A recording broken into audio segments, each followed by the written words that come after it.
everybody, if you don't know already, this podcast is on Patreon. That means that we have lots of bonus content for a measly price of £2 a month. You can get extra content. You get early access to the weekly podcast. You get the extra SLY Guy podcast. You get vlogs. There's a new one coming up this week. It'll be there for you. Get live podcasts, early access to ticket sales if I ever put anything out, and more. And by doing so, you can just support the podcast. Even if you don't want the content, you just want to donate £2 a month to help us rise, improve, get better guests. You can do that at patreon.com/SLY Guy podcast, or by following the link in the description of the podcast. We are brought to you in association with Visual Antics Apparel. As you can see, this really sweet cap that I'm wearing is made by the guys at Visual Antics. We're cooking up some new merch for you as well. A little something on the way. The merch that exists there is available via the link in the description of the pod. You can head over there. You can buy all the merch. You can buy t-shirts, hoodies, long sleeve t-shirts, baseball caps. I call them dad caps more than baseball caps because I don't play baseball. I just be a dad, and they're sweet, they're comfy, they look good, they're casual. They're just everything you want in a cap, and this logo is just great, and it supports the podcast. So jump over there, and if you want a discount, you get 10% off with the discount code SLYGUY10 at checkout. Wow, what else do you want? We are also brought to you in association with Modest Beer. You know it by now, Modest is the most delicious tin beer and also beer on draft that you're going to get. There's so many variations. There's nice merch. There's plenty more. modestbeer.co.uk. You can follow the hot link in the description. You can get 15% off with your Modest purchase today by using the discount code SLYPA15 at checkout. That's SLYPA15 at checkout. Now, should we make a beer called SLYPA? Yes, and make it 15% stronger than Special Brew? No, it's just strange, but support Modest Beer. I'm the SLY Guy. Hello, wherever you are in the world, and welcome to this week's episode of the SLY Guy podcast. This is a guest that I have been wanting to get on for a long time. It's somebody that I have admired for many years. It's someone I've looked up to. It's someone who I think is one of the best that this country has ever produced. It's the man, the myth, the legend, Colin Murphy. This podcast lived up to what I hoped it would be. It was fun. It was silly. It was a little bit. It was just fun, you know. It wasn't what you would expect. It wasn't a history of comedy. It was just two men of a certain age being grumpy with each other, and I loved it. So, guys, I just want to say this has been a privilege and a pleasure, and enjoy this week's episode with me and the legendary Colin Murphy. There you are, Colin. We're here. Right. You're looking smart. You're looking. Yes. Looking different. You were the first person that's actually texted me before to check what we're wearing on the podcast. The first time. It did sound a bit pervy when I did put it up and said, "What are you wearing?" I liked it. I liked it. I don't often get someone ask me, and I was like, well, now you mention it, I'm actually just about to hop in the shower. So, but it is, everybody wears the same thing. When they go on a podcast, everybody wears black because it's slimming. Yes. And so you do end up going on the podcast, and it's just three people in black t-shirts. Mm-hmm. But I mean, because I need to work very hard on the slimming element. So I have a lot of black outfits, and it sort of is kind of my go-to. I would go with an orange wall. It just sort of it punches just the black out. Yeah, it does. And I would go with a black wall. These seats, but it's everything black. I used to have a black wall, but it didn't even work. Just a floating head. Yeah, it was just the head. But then the beard, you wouldn't even see most of your face. No. It would just be your eyes. I used to have hair as well. Wear dark glasses. Yeah, it's just stop doing it with the lights off. No, just do it. I mean, do plenty of things with the lights off, Colin. So I mean, I wouldn't worry too much about that. I cope. Must say you do have the nicest seats though. Yeah, they're comfy, aren't they? Yes, because they don't. You know that loungy thing, and then you get all chin, yes, and you get all that. Yeah, no, these are because I have bad posture anyway. Yes, well, let me see. Where are you? Stand up a second. What do you mean? Here. Make sure you get the view. There you go. Sorry, am I in? You're in now. Oh, I'm in now. Sorry, don't lean back. And look, you can see yourself. So this is the beauty of it. You can actually see what you look like. Except I can't because of the. Never. I don't like looking. Do you like looking at yourself and things? I hate looking at myself. Do you ever watch yourself back when blue lights whenever that was on? Did you watch that? Was the only thing that I actually watched myself back in. Other than that, usually it's a bit. And it's always to look back to see. Was it bad? It's not like was it good? Was it great? Was it as bad as I thought it was in my head? Yes. Did it not embarrass my entire family? Thank God. That's all. Yeah, that's the basic level that I look at if I look at it. Oh, I can't. And I don't like it. Never. I've got better at it. But I just couldn't. It is like that cliche thing of listening to yourself recorded and you go, is that what I sound like? But no, that's one thing I'm a bit better at is the audio. If you're like because you're doing it for a reason, you have to. If you're recording bits or whatever, you want to hear it back. But See, I've The self-tapes. yeah. Oh, for auditions. They're the worst. That's the worst thing in the world. That's the worst thing about phones. That's the worst thing about that happening. Is doing self-tapes. I had to do was it the last one I did? I did an audition for that Vikings show. Oh, right. The big thing that's on Yeah, whatever is it American Netflix channel. or on HBO, one of those ones? Yeah, it's one of those. It's like AMC or something in America. Anyway, audition for that, like tiny part in a in a market as some sort of Swedish dude in a market. It wasn't one of the I am a Viking. He will die. And it wasn't one of those. It was basically a man who sells fish. All right, okay. Yeah. What were your lines for it? Oh, I can't remember. Fish. I couldn't remember them at the time. But then there's the whole thing. Do you do your own accent or do you do a bit of a Swedish accent? And then you go, hey, I like fish. Or meatballs. Shoot Yes. a load. Yes. Fish dipper. And you don't want to do that. No, and then I've learned recently that. But I know what to read the lines in with. So what'd you do? No. I recorded myself separately. And then, so I had those lines coming in. And then I spoke as if that was another person. Right, But okay. it was quite clearly me. That's a good move to do, but then I find like I can't. I just do got that. no, it wasn't. I got Yeah. a message back immediately after I Yeah. sent it to my agent and said, why are you doing both voices? Yeah. You're like, And why is one of them really bad? No, I think it was the one I was acting. Yeah, it was like the one behind the camera, spot on. Yeah, the other one that's no, on front of the camera. No, it's drop really that. bad, yeah. Yeah, no, that's the worst thing is I've discovered I can't do two accents. I can't do one's Belfast, Okay. and one's American. They're the two, so I can't do either. So like But- I did a tape last week, and like just do it in your normal voice. So I did one normal voice, and then do generic American, and then I found myself just either doing like some sort of like Matthew McConaughey type thing. Anybody from here hearing your accent would just immediately assume you're from Belfast. Yeah, well, you see, that's the thing. Calling from North Down, I'm from Bangor. Sound you down from Bangor. Season from Bangor. Yeah. Ballyhoom, actually. But I'm from Hollywood originally. But see, the Belfast is sort of the hard. It's too over the top. And anytime I What, try to 6 do it, miles away? You can't Yep, do the I accent can't- that's I 6 can't do miles it. I away. can't do It's it. exactly the same. But then they like sing like har instead of how. How do you do that and how do you do? That's only East Belfast. And it sounds very camp. It's only East. So whenever I do it, sound like I can do a real camp Belfast if you want. Yeah. That doesn't really suit a lot of things. It is the best camp accent. Yeah, it's It's fantastic. genuinely the best camp accent. Fantastic. But then the only two rules. Because there's an air of so it's very friendly, but at the same time unbelievably catty. Mm-hmm. Just with not even trying. And I can flip. Oh, it could Yeah. You know yourself. And I wouldn't recognise you only for your coat. Yeah. And, Oh, you're looking well today. it's that sort of. It's brilliant. Absolutely love it. But no, unless it's that. But the only two rules I get in for are like hard, heavy, Yeah. or pervert. So those accents never work for the both. I thought I would have grown into pervert. Yeah. I used to get heavy. Yeah. I used to be menacing, baldy dude in the background. Yeah. Skinheads a few times, and ramen. Oh, I didn't get in. I auditioned to be in UDA once, and for the General in that movie years ago. I was gonna say, was it for a movie or just No, for no, life? Wouldn't let me in. And your woman said, "You don't look like a UDA man," and I said, "Do you know any?" Yeah. She was English, and I said, and then she went, "Well, not well." Anyway, we'll see you next time. And I went, "Yeah, check under your car on the way home," and left. Yeah. Can't do UDA, but hey. Yeah.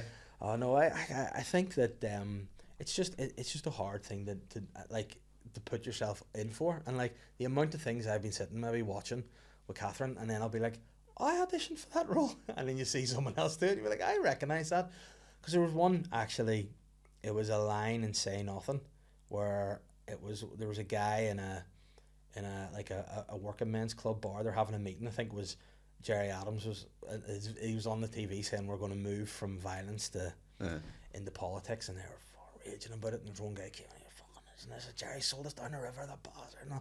And then Catherine just looked at me and went, was that the one you did on holidays in Portugal? I went, yeah, I think that was a tape I did.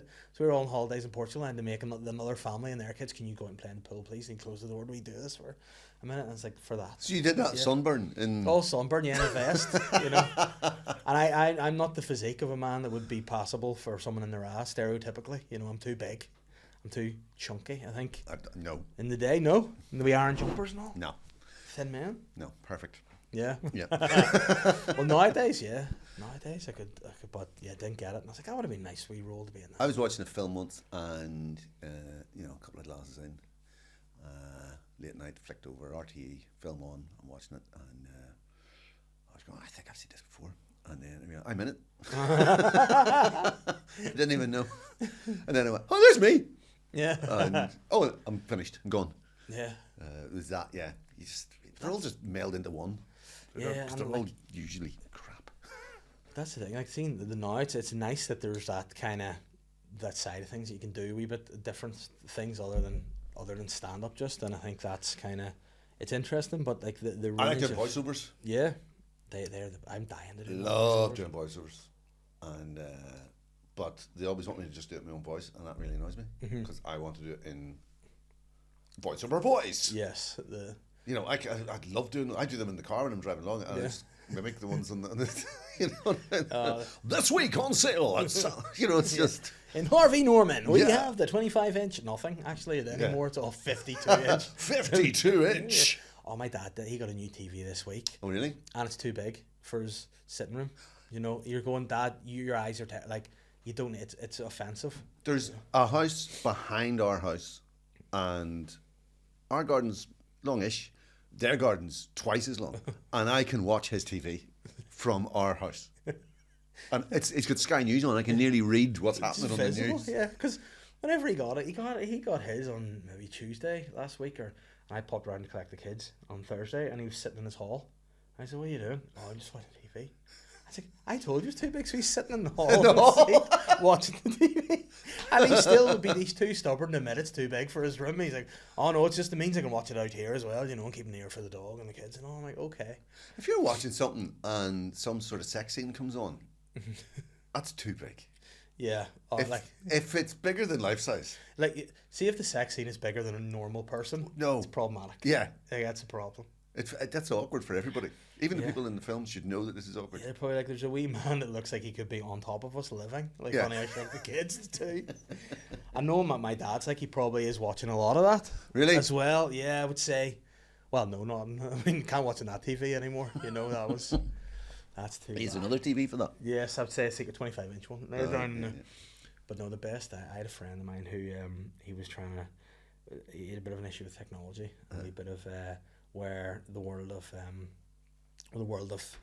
online porn and the like was going, and it was what was it? We virtual reality headsets. Oh, right. So he got these a few years ago. His wife bought it for him as a Christmas present, and he said the only thing you could do on it was like be chased by a dinosaur or be in a shark tank with a shark coming to get you or on a roller coaster. Right. And he said, but also porn. So he's like, there's a world. Really? He said, there's a world of virtual reality porn. It's great, but the only settings, you need to know where to go now. And it's okay. And he said, so one day, he said, he got up. His wife had gone off to work. She was off early to work one day. He got up, gathered the headset, and he goes, I'll head down to the bathroom here and give her a real test out. And he went into the bathroom. She hadn't left. And she was sort of like just getting dry. She's like, what are you doing? And he had the virtual reality headset. And he was like, and to be fair, he thought quick on his feet. He goes, oh, I'm just going for a shit, but thought I'd ride a roller coaster while I'm doing it. I thought he said he was going to get in the bath with the shark. Yeah. It was so bad. But he's one of those guys like my dad. He's too stubborn. He can't ever admit he's got it wrong. He'd be like, no, I insist. And you're like, just give up, Dad. It's okay. This TV's too big. It's too big. big. And he won't insist that it's... No, he won't. And I'll go Does back. he wear glasses? Oh, yeah. Yeah, he's got glasses. Does he need them when he's running? He's got too many pairs. I don't even know what he needs them for or why. Thing. He is, but he has like, I don't even know how to describe him. He's so set in his ways. He likes, like, you walk into the house and he has a wee part of his seat at the table. He's got a wee laptop there because he likes to watch a horse racing and gambles. He's got that. He's got his wee notepad. He's got 4 pairs of glasses, and now he has a TV in the living room that he can watch from there. But he's all for. And if you move anything, or if I would come in and sit down there and have a coffee, he would come in and you could see he's annoyed. He'd be like, "Oh, do you want to move over here?" And is it just him? Just well, it's him and my mum, but right. he's just there, and she just leaves him to it. It's like I don't bother with him. She doesn't. There's no domestics because she's moved glasses or. No, but there was. She knows not to. She just doesn't mess with it, and it's like, but it's more with if my wife Catherine For a goes in or quiet life. something, Oh, and right. she doesn't know the rules, and she'll sit there, and it'll be you can just see him trying to not go. It's like, oh, you can just here's your seat over here. She'd be like, I'm sweet here, don't worry. And he's like, all right, and he's pacing around. He's a funny old man. Like. But that's what happens. You get set in your ways. I try desperately to avoid it. Yeah, and if you notice You it, don't it's want to happening. be no. No. Oh no, some things, yeah, a few wee things, but they're not. No, they're just. Yeah. They're okay, but they're okay for now. Yeah, they're just like to go for a coffee on a Friday. I don't go to coffee. I used to go to coffee shop all the time. Yeah. And you sit there and then do some work. Yes. You don't. You just sit and scrolling or reading the paper or doing whatever it is. And so only go once a week now, and so and it costs a bloody fortune. So go once a week and just sit, and I'm not under any pretense that I'm doing any work, and just sit and do whatever I want to do. See, that's the best way, is to be able to just know. I think one of the worst things you can do is say you're going to do a bit of work, and then you know you don't. You just procrastinate, you sit, and then you go, and you feel the guilt of, I should have done something there, and you don't. Yeah, this is even weirder, right? So work is what, getting up on stage and telling jokes. Yes. That's it, right? So the work when you're not doing that But you need to send maybe 1 or 2 emails a day too, Colin. Come on. is allegedly doing things Yeah. like that, sending a couple of emails, contacting an accountant, paying the tax, whatever it is, trying to write a bit of stuff. Do you do that? Well, I'm a man. And that's work. And then the other thing I paint is the other thing I do, right? And but I can't do that because I think that's a waste of time unless I've done, unless I've written a joke. Yeah. Because apparently that's real work. Okay. But do you reward yourself for that? Would you have maybe, like, if I write a joke, I can do 5 minutes here? I don't write jokes. No. So But you have the premise and you just figure it when you're up there? yeah. So how I don't even have the premise sometimes. It's No. just So then how do you reward yourself then, in that case? If you've, what is work? Coffee, that's it. drink. Yeah. Drink if it goes badly. And then drink if it goes well, but with popcorn. See, that's the way. See, the popcorn's the reward. See, no, I because I work, my wife's a nurse, and she's obviously, she sees the work that you have to do in an entirely different manner to her own work. I think she thinks the work comes with, I'm out for a gig, whereas you have to maybe think of some stuff before you go. And even the ambience of a house, I find, can be very important to how the gig goes. Like if you're running around, you're stressed out, the kids are doing your head, and you're making dinner, your mind's not clear, you go to gig, inevitably you'll have a worse time than if you have a bit of time to clear your thoughts and go out in this more peaceful environment. And then I remember she said to me, like not long ago, we were watching TV one night, and she went, could you not work a bit harder? I was just out of nowhere, and I was like, what do you mean? She goes, I know, I just rather us, going on another holiday or something, work harder. I'm like, I try work as hard as I can. And she's like, but you don't let me all the time because you are my boss. You're the one who makes me do all this other stuff that, I'm like a servant. During the day, like, it's my full-time job, is care of the kids, dinner maker, chores, and I'm into it now. I've even got the hand and hip. Yeah. If I'm like, what do you think I've done all day? You've been out working for the NHS, and I've been here, what do you think it was dinners and table close down tickets. themselves? Exactly, and if you keep treating me like this, maybe I'll but so and see now, my whole mind is about chores. Like, see when this good weather came out, I was like, I need to stick a wash on before I get to this podcast. Well, I do all the. I actually quite like that's the only time. That's when I do my work actually. Yeah. When doing ironing. Yeah. I just switch off and then your mind drifts, and then you come up with a wee premise for something. Yeah, I love that. And I don't listen to any music, don't listen to anything. I just let my mind drift, come up with a bit of a premise, and then scribble something down, and then that'll be whatever I try out. Yeah, see, that's the best. It's like, for me, in the shower or walking the dog, the two things where... Don't spend long enough in the shower. No. Yeah. I am now. Like, we just did a bit of work done, had a bath put in, because our bath was a very, the bath ended up being more of a B-day initially in our house, because we moved in, and the people that lived in the house before us were a couple in their 60s, so they had done like a fancy bathroom with no bath. Just Walk-in? a shower. Did they have a walk-in? They just walk Walk-in in, bath? that was it. So no bath, just showers and in there. So those walk-in baths, they can't work. Yeah. Because They they're must, no, it's not that. The for oil ones, they're going to forget. Yeah. It's full of water. They're going to open the door. But They're going to think they're in a car. They're going to get out. I bet you that has happened so many times, and then they've gone, "Oh, fuck, I've done it again." There must be some fail-safe. There must be something. Yeah. No, or just a wee thing on the screen. This is not a car. Do not open door. Yeah. I'll put a steering wheel in it. You make one of those wee sticky ones you get for kids. But the thing is, I just know my dad's going to do that. I know, shit. I know it's happened again. But so we had to make a decision. But then getting slightly washed out with it, as it's. Yeah, well, at least you could get out. Just like, like you see in those big action films when they're in like a fancy Asian restaurant and they shoot through the fish tank. And the fish tank, and everybody goes shooting across. I'll be my dad. Yeah, no, getting out of the bath. Oh, but he'll do it. I know he's going to be an absolute nightmare. Like that's the thing. I know that whenever he is a guy who's not lived. What age is he? He's only, I think, 65. Sick. So he's fucking. But he's 8 years older than me. He's going to live forever. Like he's one of those guys that like. My mum will always try all the health stuff. Oh, I need to look after this. I need to look after my blood pressure. I need to do this. I need to do that. My dad just bacon sandwich, no bother. He was. That's what men do. That's what's that expression that women go to hospital in a taxi, men go in an ambulance. Yeah. But he's a freaking, and he used to smoke for years, and he loves to drink, and he won't eat dinner before he goes drinking. And you go, why is that? Because I won't get the effect. Get the effect? I won't get the effect. I'm like, I'm sure you will. You just won't damage the line of your stomach, but yet he alleges he doesn't get hangovers.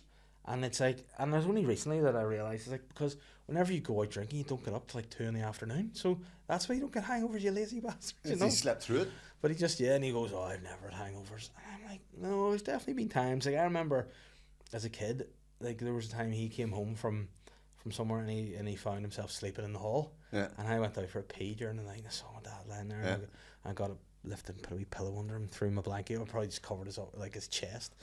And then my mum came out and yanked the pillow and booted him and said, get him to bed, he's a bastard. I said, oh no, my poor daddy. I'm not knowing. But he's the sort, he will live forever. He will outlive us all. He's that kind of way. We've all done that. Well, my dad did that once years ago when I was a kid, and I went in to go to the toilet in the middle of the night, and I turned the light on, and he was lying spread eagle on the floor, face down.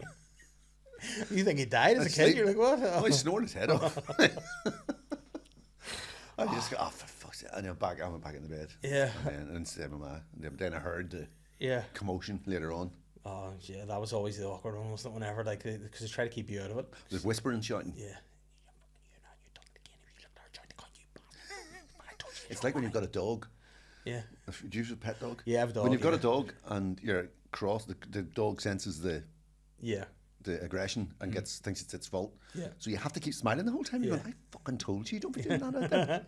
And still, you did it anyway, didn't you? You fucking did it anyway. Yeah. Or didn't you? You did it anyway. Yeah, happy voices. That's okay. It's not your fault. Oh, so bad. Fucking brown bin. It was the brown bin, you stupid bastard. You put the blue bin out. He put the blue bin out. And you know, it's in our 2 weeks now. 2 weeks because they're going to come back, isn't it? 2 weeks of dog poo bags. 2 weeks stinking.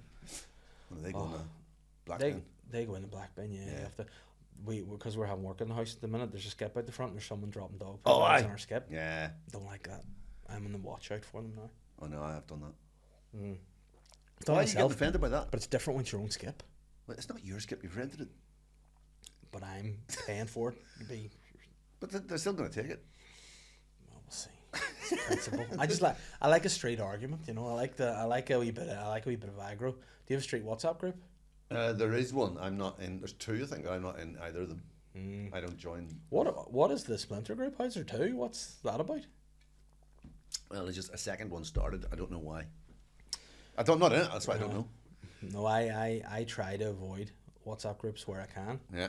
But then, like, I think that you come across as it's a height of ignorance if you get added to it and then straight away out. You know, they look I at do you it all the time. Bastard. And I'll do it with certain things, but now I've been added. I'm in ones for the street, which I do like because security things, bins, stuff like that. You know, bank holidays, what bins out? Need to know that. Look, see what else is. Dogs in the street. There's a dog loose here. Someone lost their dog. Yeah, keep an eye out for poos. You know. That sounds like hell. But it's good. You know, and then there was one day it was just very awkward for me where my neighbour was like, I believe a resident is on the Radio Ulster at the minute. And I was doing a show, a resident, and nobody replied. And he probably was like, I don't know what this sounds like. And then people were like, is this talking about the street? And I was like, oh no, I was just covering a shift, don't worry, it's okay. I thought it's awkward. And then there was one great one. There's a woman who lives at the end of the street in the corner. Her house is probably the fanciest house in the street. She's a fancy big car, very glamorous lady. Okay. Someone sent something in on a Saturday morning, about very early, and she just wrote back saying, it's fucking 7 a.m. and then left the group. I respect that, you know, definitely have a wee bit of respect. No, I don't want to know anything. No. This is why I moved. I grew up in the country and I hated it because everybody knew your business. Why would I live in a city and then tell everybody my business? Mm-hmm. No. But then you get put in it too. You see parent-teacher groups and all. That's mad. Fuck. And I have one for the kids, I have one for rainbows, I have one for my wee one's nursery, I have one for I only got put into the primary school class this year, so I made it to P3, able to avoid it, but now it's all PTA stuff. And can you give any or can you donate any? I was avoided at the school gates when I was collecting my kids in primary school, and cause it was mostly mums, and there were maybe two. It was me and another guy, and used to do the pickup because I picked up every day. And nobody included us. Nobody, you know. No, I knew you. I was quite happy with that. Yeah, I think that's fine. Like I like that, but now it's we're moving with the times. Everyone's now. It's all everybody's in on it. Daddy's doing this and that and all this. Daddy's groups and all. Oh, dad's nights out. Yeah, and no, I have a mum's nights out because mum's nights out. Yes, they still do that now. Yeah, they're totally organised. Yes, the dad's nights out are a shambles. But then it's always like, well, there's a pub. We'll go there if you fancy it, and it's always we'll be there from 4 to whenever. So if you want to drop in, have the one. Yeah. It's all good. But I have a friend who is really into the parent group. Like he's got a whole new. He's bucked all his old schoolmates away, and he's got these new group of these dads that he hangs about with, and like they just talk about work and business and all. And it's weird when you do this, when you go and meet all your other, and they're all chatting about serious stuff. It could be an accountant and working in the bank and all serious and all. I can't do that. And then they're like, what did you do? And I was like, well, I dressed as a drag queen for 10 minutes in a skit about the Centra. Yeah. And like, oh, nice one. And then like, I'll just go back to my pint here. It's all very... And see, because you had a proper job for a long time before you started doing this. I had a series of, real jobs, but didn't have a career, put it that way. And I think I was a lecturer probably for longer than part-time lecturer, and even then I was only for about 3 years, 4 years. And so you still doing stand-up when you were doing that? Yeah, they overlapped. Yeah, and so I can't communicate with normal people. I find it really difficult to be with real people. Yeah, and Mrs. is a medic, and so if we go to things, it doesn't happen very often, but if we go to things where they're all there, I'm better at it now than I used to be. I lose the run of myself and forget that these are real people that with actual important jobs, and they have shop talk and they're doing, shop talk, type of small talk that you do with colleagues. Yes. But I don't have colleagues. No, you've mentally ill people. Yes. And usually you're drunk, and one of them might be on heavy drugs that they bought off a guy earlier on, and they're not really sure what they are. And so you start swapping those sorts of stories. Yeah. And the number of times I've had people go, and during the like they, when somebody's having a conversation and they're telling the story about something that was embarrassing, and the whole time you're thinking, oh, I've got my embarrassing story, and then in your head, but my filter of this isn't the right crowd to tell this story in, that goes out the window. So then I would tell the story, and there'd be a group of like 3, very successful consultants in staring at me, and one of them with their mouth open, and then one of them will go, anyway, because they're really good at, Yes. Awkward chat, turning it around. And moving away and going, so anyway, I believe, how's the house? And I'd start another conversation with her. Yeah. And I'd be here going, is that wrong? Is that wrong? And then your wife's probably going, yes. And then she finds out that you didn't tell them that. You didn't tell them that story. Yeah. Oh, I thought you'd like that. Yeah, no, the kimono story? I don't tell her any of the stories. No. Then she'll go, what? It's that thing. I think it's in you that you if you see an opportunity, you think this will be a good time for a joke all the time.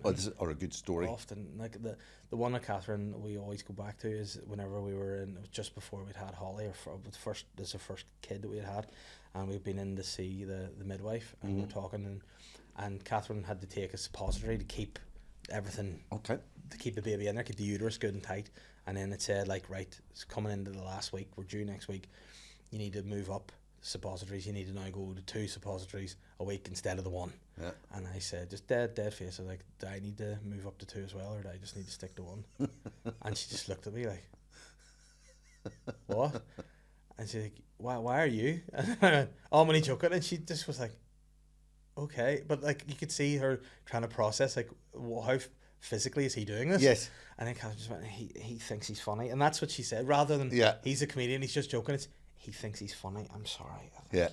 He's always doing that. I know. And then and the other time, the second when we went in for Matilda, went in and we'd had the scan, and it was during COVID, so I was only allowed in for this one time, only allowed to see it. Oh, right. And I had to go and leave again. So whenever I went, I made a silly bit of crack before I left, and I squirted some hand sanitizer on me and headed on out.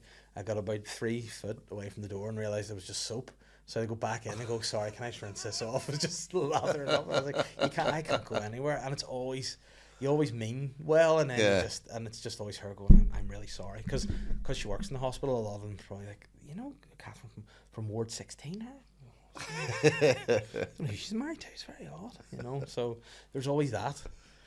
Yeah. And I think but it makes for bits, because then you can go, if that's a thank, I'll use that one day. Oh yeah, no, there are loads of you better not use this in one of your skits.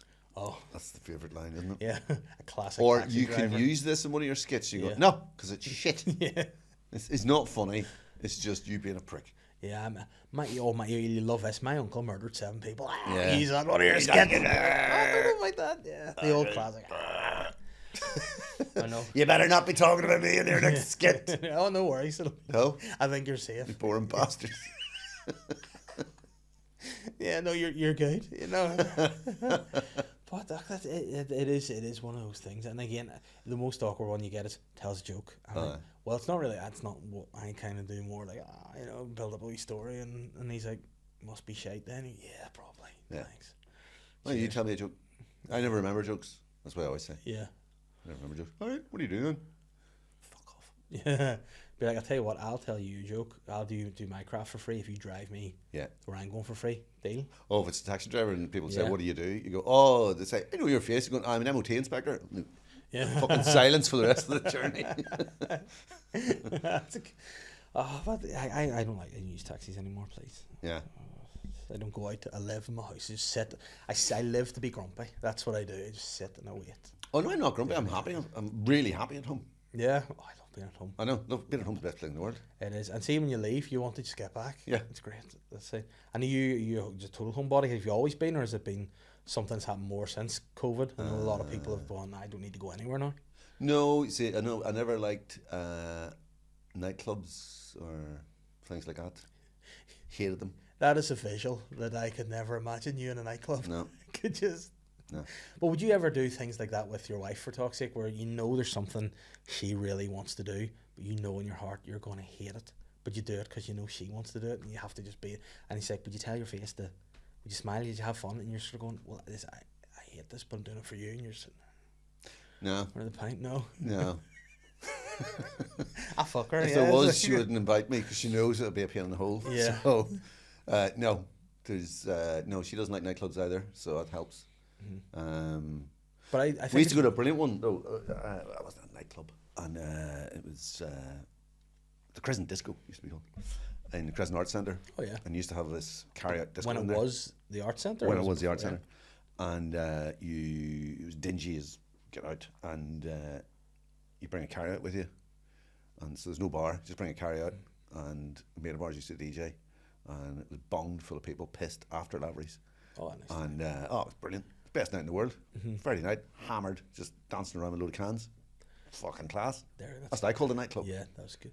But I used to love it back in the day. I think it was more of a single man's game. The nightclub, you used to go out and have to re-drink, try to chat. Yeah, someone was talking about that recently. I can't remember who it was. Yeah. John Richardson was talking about how he hated nightclubs and that people only go to nightclubs until they meet someone and then they stop going to nightclubs. Oh yeah, that's the only reason to go. But nowadays you wouldn't have to do that because you can do it all online. You can meet somebody on an app. You don't even have to go to a nightclub, which is perfect. Exactly. But then if they go the way they're going with this whole metaverse now, you could be at a nightclub in your house, which is I heard about the other day, which I never even considered, was AI, right? So AI visuals are getting really good. Apparently, there are on only, I always get the one mixed up. Is it Fans? Is the Yeah. okay? And so the Fans one, Uh-huh. there's AI images on there, but they're dudes that are just straight blokes that are pretending to be, Oh wow. and they're doing Do it all through AI. yeah, and so they can do it all through AI, and they can change their voices, do whatever they want. So and they're making money out of it. Because they're going, I know exactly what a man wants. Yeah. Could we do that? Put our heads onto like sexy AI bodies and just make a bit of dough from it? Well, that's what I'm thinking about the AI nightclub. You see, you could have. There you go. There's way, but like I remember reading something a while ago that there's super smart people, computer techs, nerds, whatever you want to say, that can use AI to work AI to produce all this, so they can set it up in a way that they don't even need to do anything, and they'll just generate money. And there was someone who was doing a thing where they set up a YouTube channel and made these very clickbaity videos and used AI to view it. So all the views are, and they're just getting paid. They just do nothing. See, it's all very well, these super smart computer guys, but these smart computer guys have absolutely no social skills. So what are they doing with their time? It's hardly like they're sitting around to spend more time with their family. No, it's just plotting other things and buying guns, probably. Yeah. Oh, just doing that on a machine. But it's all, I feel Gaming. like this is where I think gaming's gone wrong. I remember as a child, like say teenager, there's nothing annoyed me more than when I was playing video games with my mates and it wasn't my turn. And I was like, oh, can I have a go? Get me on, give us a go. And watching them, I was like, oh, shit, give me a go. Whereas nowadays, people will pay to watch people play video games, and I don't get it. Well, this is what I recently watched, despite myself, I watched the whole of the first series of Gangs of London. Yes. And it was like watching someone playing a video game. It is Series the most one, yeah. shit fucking thing I've ever seen in my life. But I couldn't stop watching it to see how fucking ridiculous it got. But that was when we started it, we thought the Then same I realised thing. it came from a video game. Yeah, is that what it's from? Yeah. I didn't know that. Yeah, well, that's what somebody I read. Well, yeah. it makes more sense now then. Yeah. Because like the farmhouse and all, it's all in. Oh, it's ridiculous. It's obscene. And there was one fight scene, was it episode 2 maybe? Yes. Where it was like a full. Oh, you meant in the bar? Like kung fu in a bar, yeah. It was. But the best part about that was, right, so the guy, the cop, Elliott, yes. was going in, and then the bruiser from the gang, and he's just sort of inveigled his way in, and the big bruiser guy, he used to be in Teachers, he was the PE teacher in Teachers. And niche rap, that's a good. yeah, he turns around and my neighbour wrote that and created it. By the way. Teachers? Yep. Yeah. And so he turned around and your man punches him in the stomach, and Elliott folds and goes, "Oh!" Then the 4 other dudes walk into the bar and start beating shit up around him. He's coughing and spluttering, right? Stands up, and then he goes, "Oh, I suppose I better go in too." And then he goes in and starts killing fucking everybody. Yeah. Apparently his weak spot's here, but nobody thought of punching him in his tummy. Elliott's gut. On my tummy. He was biting people. I put an ashtray in someone's mouth and pushed him against it. It was fucking ridiculous. You could just... But it was very John Wick too. They're like breaking table legs off through the neck, and it was very bloody. And we were sort of going, It's awful. that's a wee bit shit. It was awful. No. And then I read people. Then I got so frustrated with it. I looked it up online, and I was doing this on my own. Mrs. wouldn't watch it; it's too violent. And then I googled, "Is Gangs of London shit, or is it just me?" And then loads of people going, "Oh, series 2 is so bad compared to series 1." And I go, "Fuck me!" So now I want to watch series 2. Well, to see how bad it gets. we just finished series 3, so it Wow. gets.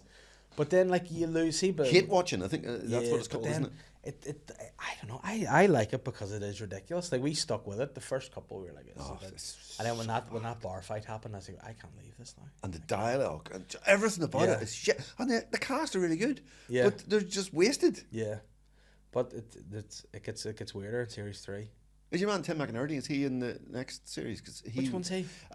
He was one of the investors at the end. From Blackadder. I need to because I don't know Blackadder. What else is he in? He's in Notting Hill. Yes, Notting Hill. Hold on. Come on.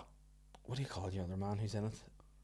From here, not Brendan Gleeson. I've got him stuck in my head. From here? Yeah. Oh, yeah. It was Martin McGuinness in the. Was he? In the one. And he's in with Game of Timothy Thrones. Spall and all. Is he in Game of Thrones as well? Well, no, Bren or Richard Dormer's in season 3. Oh, is he? Gang. Yeah, he's back in there. I was in a thing with Richard once, and I just felt like I'm not a real actor. Yeah. Um, But I think that's the thing, though, isn't it? Whenever you're in things with real actors, you're like, oh, it's like Well, you're not a real welder. That joke. Yeah. You know. but no, you just sort of sit Oh, I there like can't this, look and you just might, you know. But no, there's the investors. I don't even think the investors really do. They were in the Are back, they not? yeah. They were the ones in the back seat Yeah. with the limo that pulls up and makes an offer they can't Yes. refuse. He's in Blackadder. He's the purest green, you know, his sidekick. Darling. Right, let me see. What's he called? in the Blackadder old- third. Let's see. Oh, where are we? Tim McInerney. Tim McInerney. McInerney. Not Yeah. McInerney. It's Or McInerney. Tim McInerney. Let me see. My last Google search: the attack in Pearl Harbor. How many fatalities? Wow. That's drunk Yeah. Googling there. That's Yeah. man Googling. A woman has never Googled that. No. A woman never in the history, even a woman whose family might have been killed in Pearl Harbor has never Googled that. Nobody doing even a family history. Woman's going, I wonder how many people died in Pearl Harbor. How long? I'll Google it. He's a chef. No. Tim McInerney. No. Blackadder. Go for Blackadder cast. Blackadder cast. But yeah, I was just trying to see. I think we were saying what was more dramatic, the sinking of the Titanic or Pearl Harbor, and I think fatality wise, Pearl Harbor just edged it. Again, was this with your wife conversation? Yeah, like That's a man conversation. That's two men who would win in a fight between. Yeah, and it's Tim McInerney. McInerney. Yes, That's him. he's not in series 3. No, He's only in that two scenes. but he might be in series 2. I can't remember series 2. Oh, right. Yeah, okay. He was in 2 scenes and in the last episode or something, the last 2 episodes. And he only said about 2 words. Yeah. I thought, why is he there and not doing anything? No, the investors do more in season 2. Oh, right, okay. But then season that makes 3, sense. yeah. But you have to stick with it now. No, I don't. You do. You need to. It's like one of my favourite films for not good reasons is one actually our friend Tim is in. Is a Belfast Story. Oh, yes. Yeah, it's a good scene. I think I sent him a gif of it once of him being Him being shot beside and the I think gates. he was Yeah. sort of, I think he replied like, all right, like, that's a bit weird. And I was like, oh, I thought it was crack, you being murdered. And he's like, oh, it's weird. But yeah, that film was one of the most. That should be a meme or something for something. Oh, it should be, absolutely. know. Well, I've got it as a gif. I'll send it How did along. last night go? And then you just Yeah. send this.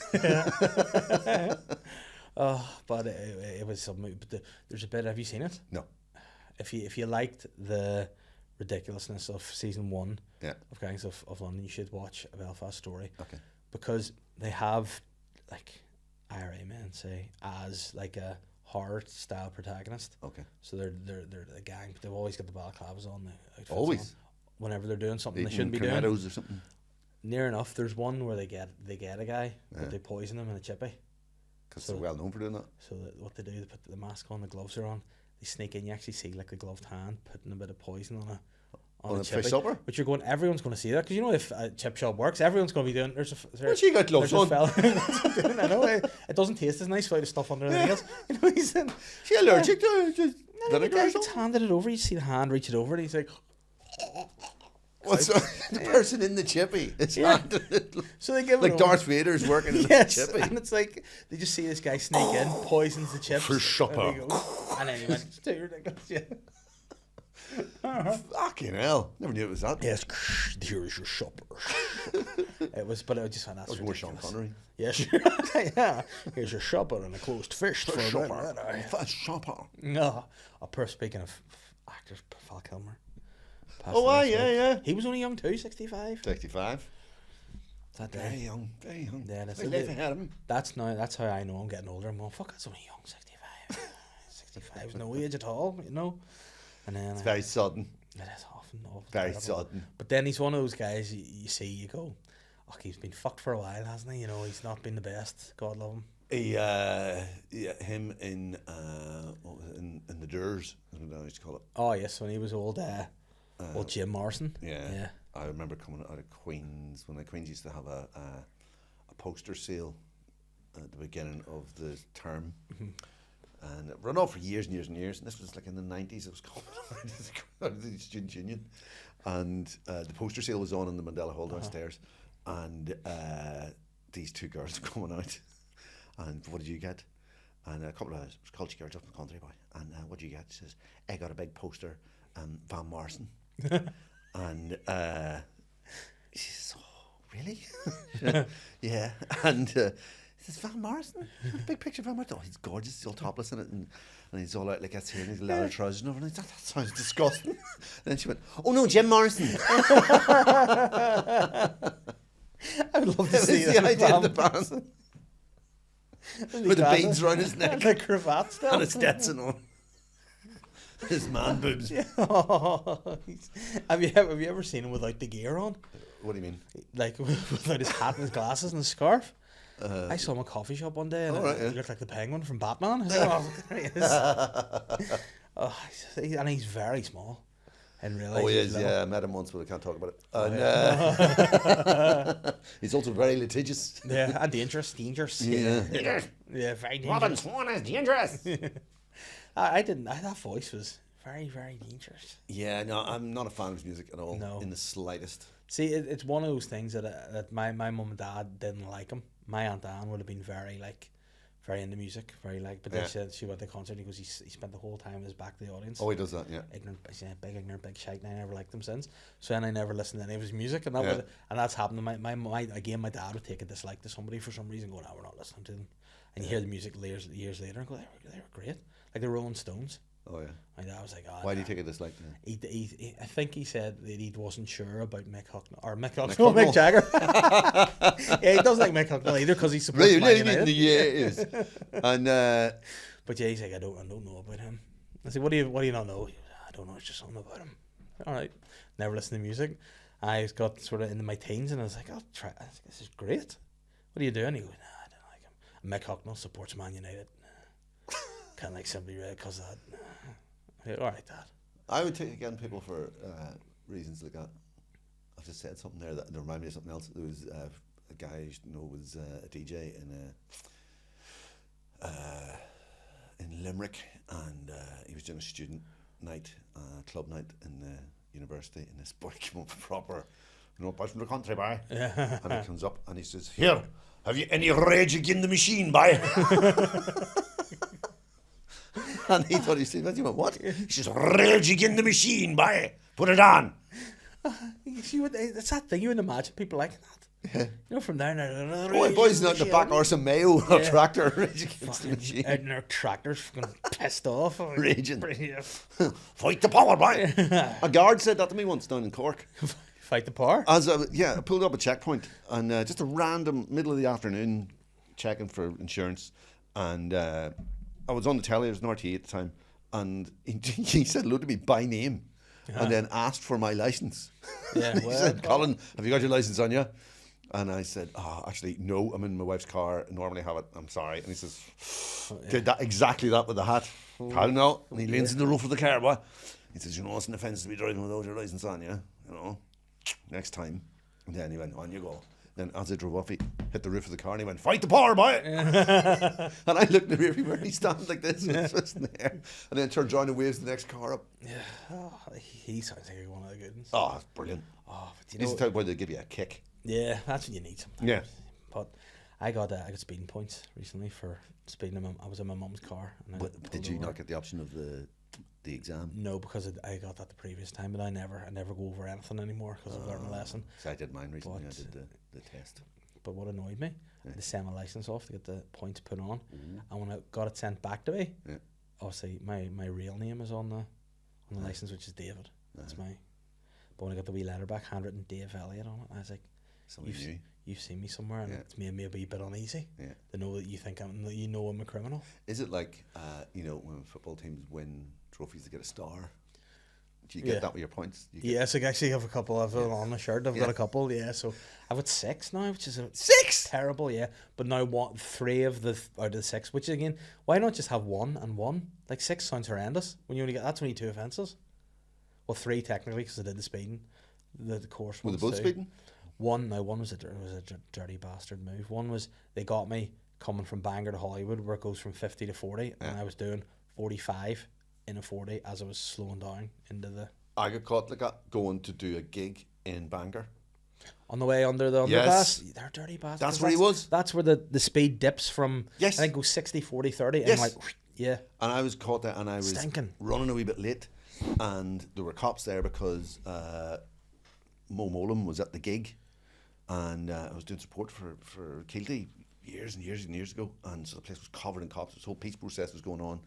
He was doing a tour gig, I was doing support, I was a bit late, cops were everywhere, and that's why I got caught. Yeah. Bloody Mo Molam. Bloody. Gotcha. But that's it. And sometimes you feel like, I mean, you can never win. Like I had a parking ticket scenario, and I've never felt more of an old man than this. I was working in the housing executive at the time. I'd gone in to park in the office in a car park beside the building, which is a pay as you go. So, or there's an app on the phone, you can do your parking, put it on. So I got in, went to park on the phone. App was down. So I went to go and I had no money to put anything into the cash machine. So I took myself off to the bank machine to take a tenner out, to go to the shop, to break the tenner, to put money in the car. As I'm standing in the queue, the app's working, pop it on, happy days. Went back in the worked all day, came home, drove home, no problem.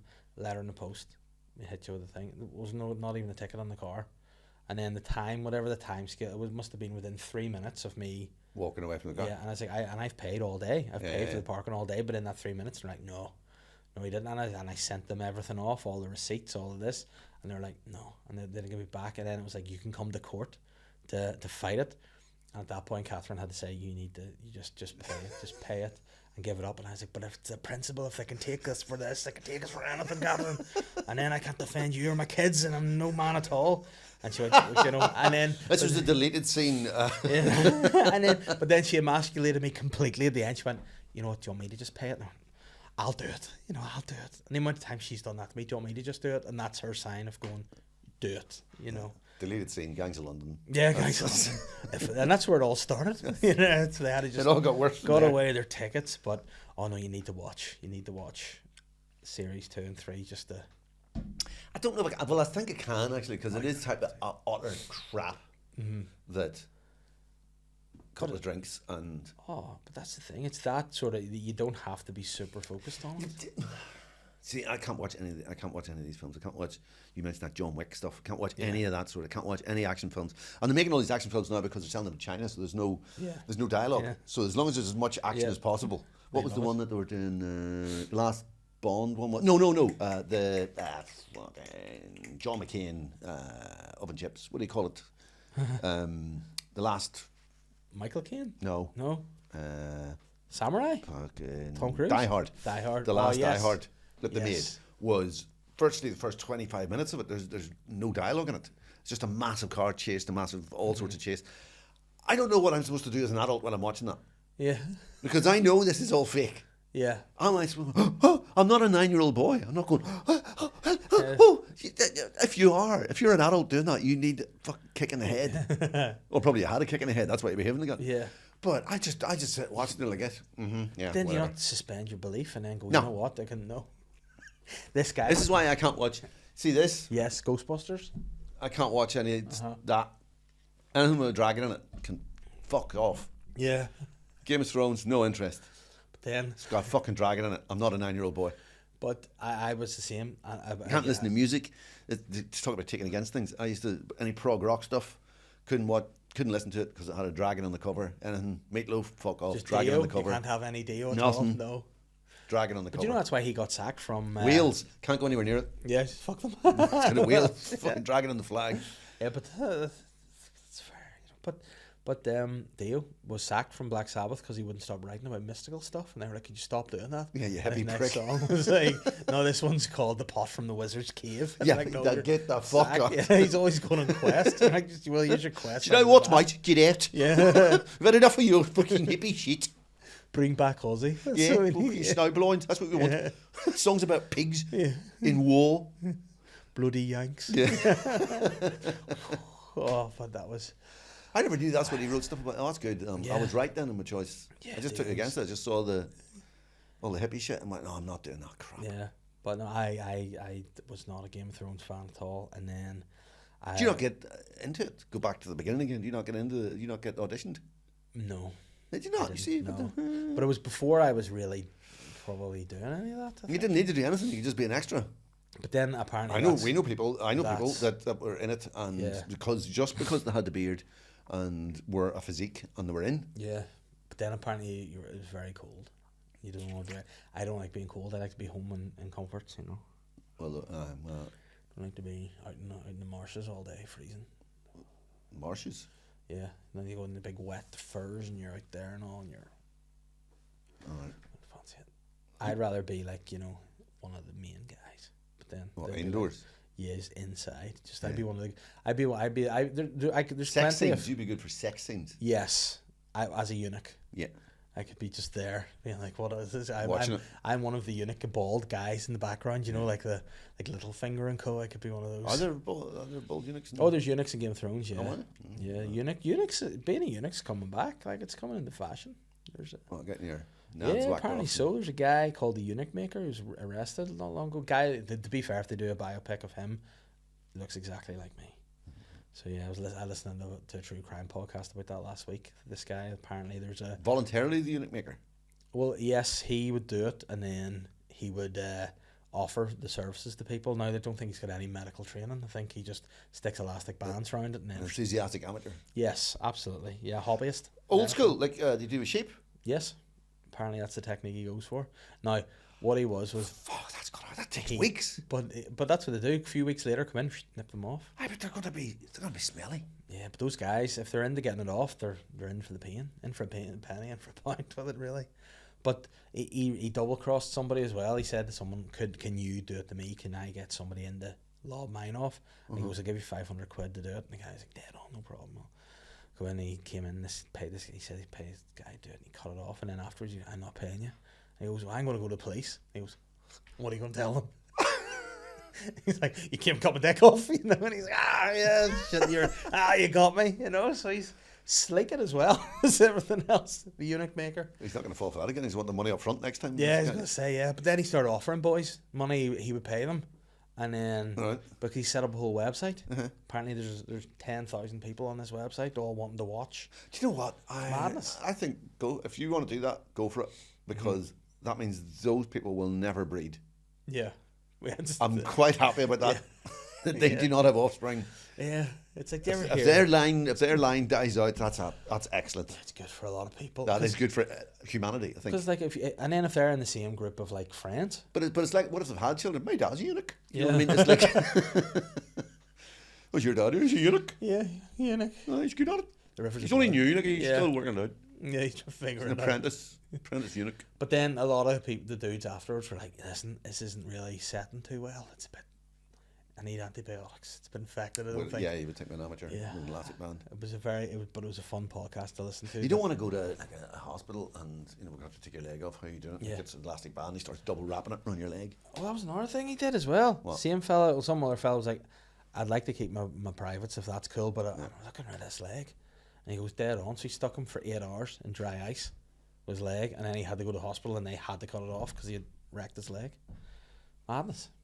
Apparently the subculture of people are called nullies. Nullies if they're into unices. I don't know, unices or something. But because in all the films, eunuchs, especially all the Roman films, I used to like a Roman film. Eunuchs are always in the background, usually wafting. There's lots of them in the Egyptian things, wafting. Yes. With big feather dusters. Because I mean they'll feel nothing, you see. And they're all but see, this is the thing. So they waft, but they never speak. And the implication always is that because they've had their nads removed, that when they do speak, the trolling is here. But that's that's not the way it works. You know. Yeah, but in that they never speak. So when you see eunuch, it's. But I think possibly this is somewhere in the recesses of my mind. I think the proper eunuchs had their tongues cut out as well. Yes. So they had their tongues cut out and they had their bits cut off, so that they had no urge to. Yes. Do whatever, and snog. They could, and if they saw anything, they couldn't repeat it. Yeah. See, there's sense. That makes a lot of sense. But there was ice cream van. Yeah, and the ice cream van's here. Listen. They'll pick it up, but there was one of them on it. Apparently there's a type of singer. I don't think this is practiced anymore. Like contralto, and they do that. They nip them in, and they played a guy in his mid-40s singing, and he sounded like Elliott Jones. It's because they do it when prepubescent, so they do it when they're really young, and so the testosterone and everything doesn't kick in, all of that sort of business. So yeah, I'd be honest with you, I didn't think this would end up at this particular juncture. See, a level of culture now. We're talking about contraltos, Egyptian history, Roman history, unicism. It was unicism. I like that. I think I'll Ulster Unicism Party. Yes. Imagine that conversation in Stormont, the eunuch party. Yeah. Like, listen, hey, put it to you. Yeah, listen. Never. Boys, if you don't like the trans movement, will you see this? Oh my days! But it was wild. Another they were saying too that they were talking about, this is how I like it when people are so adamant about something that's completely irrelevant to anything. They said, is this on the website? This was on the podcast. Right? They were saying that in Game of Thrones there was a group of soldiers called the Unsullied. Okay. And they were all eunuchs. Oh right. But the Unsullied were portrayed as like big, buff, strong, super like soldiers, armies. And the two girls doing this podcast were like, how could the Unsullied have got that physically imposing without the testosterone? Were they supplements, or were they? Well, because surely if they're cut before puberty, they're not going to develop as well. And I was like, this is too much for me. Too much. I like their logic though. Yeah, it's smart, and I like their applying logic to a thing that's got fucking dragons. Yeah. Did they mention the dragons at all? No, we just thought it was weird that these guys were a bit hairy. They're like, you know what? They shouldn't have pubic hair. They shouldn't have hairy when they're fighting a dragon. But that's not the thing that. But then again, now flip to my mum's side of things. My mum, big Game of Thrones. That's a hell of a flip there. She loved it, but is she a eunuch? I hope I did. I wish her the best. I don't know. Yeah. I wouldn't know. Ask my dad. Okay. But she had said to me that whenever she was selling Game of Thrones to me, she's like, you gotta watch it. And she's really into it. Oh, she was into it. And now a mother to say to me, she goes, and there's nudity in it too. To me, I was like, well, that's weird that you're telling me that. There, but sounds of it, I haven't. But then I was like, I don't like the dragon. I don't buy in the dragons. And she goes, were you alive in those days? I went, no. And she goes, well, how do you know? I was like, all right. Was that genuinely her argument? Mm-hmm. Were you alive?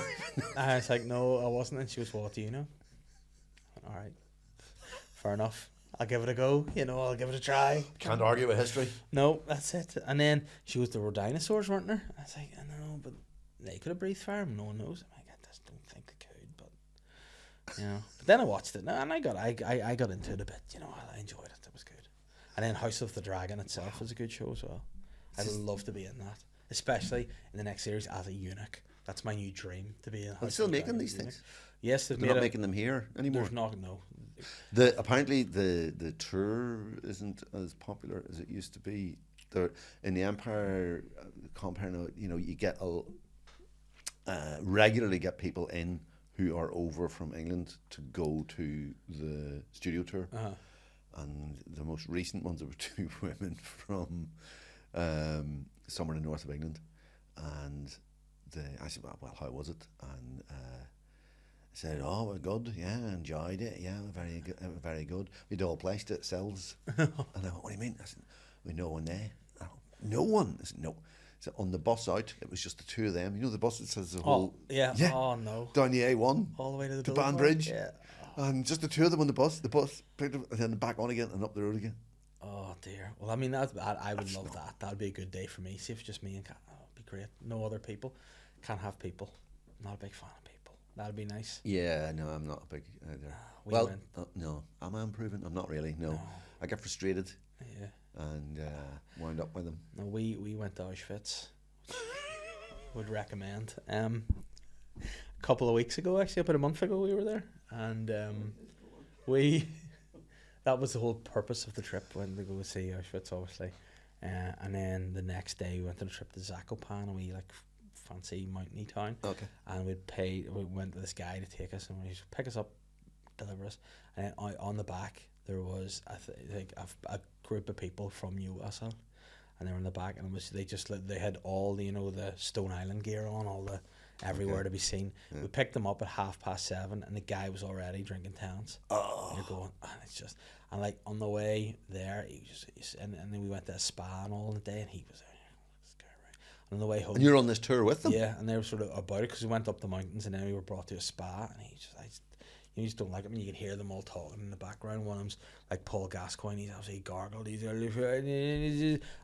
Auschwitz is a bit boring, like. And you're like, oh, boring, was it? Yeah, was it fucking... He goes, I thought it'd be a bit more to see, like. Thought it'd be reenactments and all. And I was like, no, don't say reenactments there.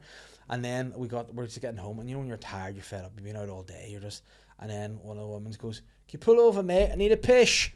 And I was like, "Oh no, a woman needing a pish." I was like, "Oh," and then she comes in, "Sorry about that. I don't even know Geordie accent. Sorry about that, love." And I was like, "Yeah, it's gonna." Not bad. Sitting there, yeah, and it was just. I was like, I hate these guys. And a bit of me was like, the driver, would you want to just go? I don't think that's, just weird, not liking them. Yeah. I think Yeah. they're just not likable. No, dislikable people. And then I just think and like now I can't pass over Auschwitz and criticising them for not being impressed with the spread as much as Catherine, my wife, in all sincerity, said to me, she's been before, I'd never been. Right. And I would be very, obviously, I think it's one of those things you have to go and see. Well, that's it. If you're nearby, you sort of have to go. You can't not. And like, I would have, obviously, we've known a lot about it and would have read about on it and seen documentaries and everything. It was the sheer scale of Birkenau that blew my mind. It was like, holy fuck, this is like, as far as the eye can see, with people just going, tell you what they need to do here. We need to be more efficient with this. We need to, and there's no thought that it's to murder people. It's like, you've got this is fab. But she said to me, I'm actually looking forward to going this time because we're going in winter time, and there'll be snow. It'll get the full effect. I was like, oh, you get the full effect because you went in summertime last time. You couldn't picture what was going on there. No, and she goes, oh, no, it was a lovely day though. I was like, oh my god, you're there sunning yourself, thinking this is not too bad actually. I go, you're the worst. And she goes, shorts and flip flops. It's hard to It's like a funeral in the summer. Do you know what I mean? It's hard to grieve in flip flops. And she was like, you know what? It was just too nice. She goes, you shouldn't feel sad when you're able to sun yourself. I'm like, well, no. Well, thankfully this time she got the full effect of it. Oh, right. And there'd been a lot of investment. Apparently, I was hearing there's a lot more investment in it this time than before. But it was very and again, like, were people taking photographs and things? That's the thing that really you see people with photographs and you think that's not a place to take photographs. They asked you not to. You could take photos at certain parts of it, but there was one girl again, and in our trip to Auschwitz, there was just us and another family, and they were sort of like maybe kind of like that kind of Yorkshire sort of voice about them, and it looked like either a mum and a dad who were maybe sort of 50s, 60s, and it was either their daughter and her daughter, or their daughter and two big, but there was a bit of an age gap, and the younger daughter was there, and they were all waiting, like, where is she? And then this girl came down, like sort of Vicky Pollard type, late, wearing Ugg boots on, hair all down, like hungover, like, oh, I was up to 3 last night, and she got there, she was just filming everything, like, and it was really winding me up. I was like, would you just fucking put it away? And we're trying to walk and read the signs, and she was just god awful. And like in the very beginning, we were like, oh, she's funny because she was so hungover and complaining. Like, but as soon as we got there, I was like, I hate this woman. She's awful. And then the tour guide was obviously very solemn the whole way through. She's a Polish lady, and she was very explaining everything. But then she had like a catchphrase, which was basically, it ended with, on the train to Auschwitz. So she'd be talking about like people. She'd be like, she'd be saying, so, and if you were of a Jewish race, you would find yourself on the train to Auschwitz. And she did this for gays, she did this for travellers, she did this for so many people. But it was a catchphrase. And it was like, on the train, and I was like, saying to Catherine, everyone, do we finish it to Auschwitz? And it was wild. And it's like, we went to Berlin last year, and all the same thing. So you see this building, and there's boards up, or else there's a place where a building used to be, and there's a picture of what the building looked like. Right? So it's this big Victorian or Georgian building, but it wouldn't be Georgian, but anyway, do you know what I mean? A Victorian or earlier building, and it would say, oh, this was built by King Wilhelm and the thing, and then passed on to the family and thing, and was actually visited by the Russian monarchs who came here, and then of course in 1939, and then you go, everything ends and everything goes with, and then in 1939, and then there's nothing, and then it goes, and then it's gone, and then in 1939 it got fucking ruined. Everything, every single thing. So I don't know. I don't think I would want to go there. I don't think I would want to go to one of those places. I'm well aware of the. Yeah, it wasn't. The horribleness of it. See the filming thing. Don't understand that people filming at gigs, at going to not music gigs. Have you ever filmed anything at a gig and actually watched it back? No, I don't think I've filmed things at gigs. Yeah, a song comes on that you particularly like, you film. I've never watched them back. Yeah, no, the last one we were at was a Snow Patrol gig actually, and Catherine. Well, I wouldn't have filmed it. But she took a video To begin with. to show our daughter who liked the song. That was it. Oh, right. You know, but there was one. Yes, I've done that and then sent it to someone Yeah. that I know would like it. Yes, I've done that. but never watch it back because YouTube, it's all properly there. Yeah. You can see it. And Instead of somebody beside you singing the song, they enjoy it.